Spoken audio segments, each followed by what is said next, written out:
When you're heading out of the US on a long road trip up the East Coast, there's only one place you've got to land. Well, take off. New York.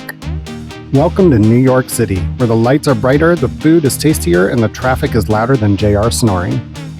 Rude, but not untrue. I don't know how many New York hotels have entrances like this one, but wow. This tunnel looked like fairy lights and a Home Depot plant aisle had a baby. And honestly, we loved it. Except Rhett thought it was his runway, full strut, tail up, like, move aside, peasants. This was our last stop before leaving the US. So naturally, we made it about Broadway, carbs, and Rhett pretending that he's a celebrity. This place has a gorgeous lobby, a plant-filled Instagrammable restaurant, and, of course, quintessential tiny New York hotel rooms. They were small, but hey, it did the trick. And as we've said in other videos, the bathroom is all I care about, and this one was awful. Probably the worst bathroom that we had on our entire trip. I could barely even turn around in it. Not to mention the sink was in the bedroom. It was weird.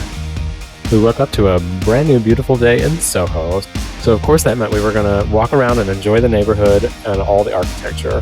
I couldn't get enough of the beautifully industrial Flatiron district.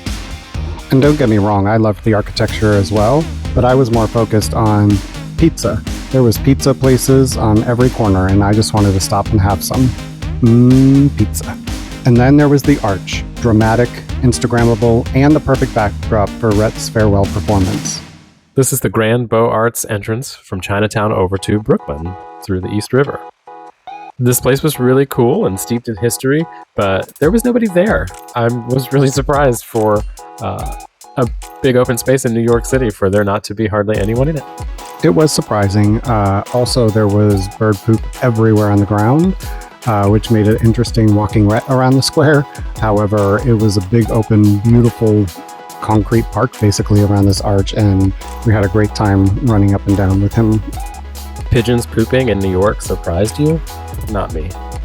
After a long day of walking around the beautiful city, we took Rhett back to the hotel for a nap and decided to explore the nearby Little Italy neighborhood.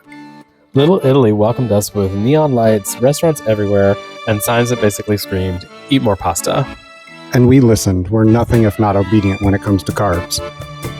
I loved this neighborhood. There are people everywhere, there are stores, there are restaurants, there are bakeries. So much to see and do, and it's quintessential New York. It really didn't get much better than this. Okay, and the food. This is where New York City really stole the show. First stop, Osteria Barocca, where the vibe is cozy and the wine list is longer than our patience in traffic. We literally couldn't decide between all the restaurants. We kept walking around in circles, basically, trying to find the perfect restaurant, and I think we did pretty good here. This place was beautiful, the drinks were delicious, and the food was so good. After some delicious appetizers came the moment of glory, a cheese wheel. Nothing says romance like fire, butane fuel, and melted Parmesan. I was really adamant on getting this because I had always wanted the experience of the cheese wheel. So it came out and I was like, wow, this is beautiful. JR said, please don't eat directly from the wheel.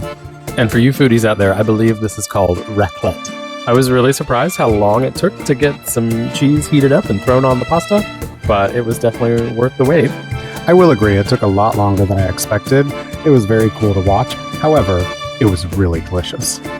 I was a traditionalist with my chicken parm, and we had a wonderful meal and left extremely stuffed, but there is always room for dessert, so we wandered over to a nearby bakery.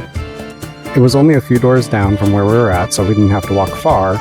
This is where DJ discovered avocado cheesecake, which, why?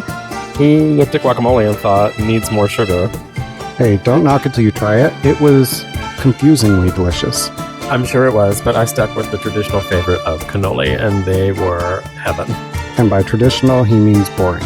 Just kidding, they were kind of good too. I did have a few.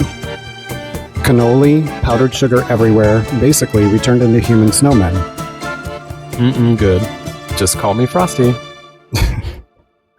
Of course, New York has way too much to offer, so you're getting a part 2 to this video. Stay tuned.